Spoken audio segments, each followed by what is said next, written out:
My name is Melanie. I'm a third-year PhD student in the Biomedical Research Network here at the Open University. My research is focused on repairing damaged peripheral nerves after traumatic accidents like car accidents or stab wounds.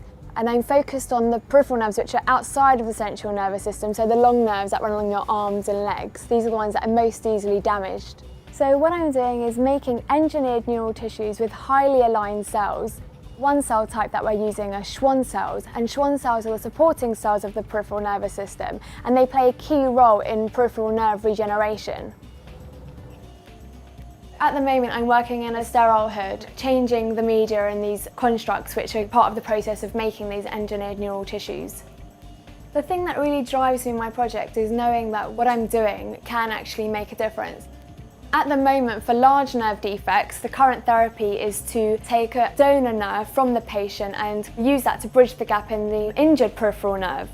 What we're doing is actually engineering a piece of nerve as an alternative therapy to grafting, and this will eliminate disadvantages that are associated with the nerve autograft therapy. On the confocal microscope, I'm imaging the engineered neural tissues that we develop here, which contain highly aligned Schwann cells.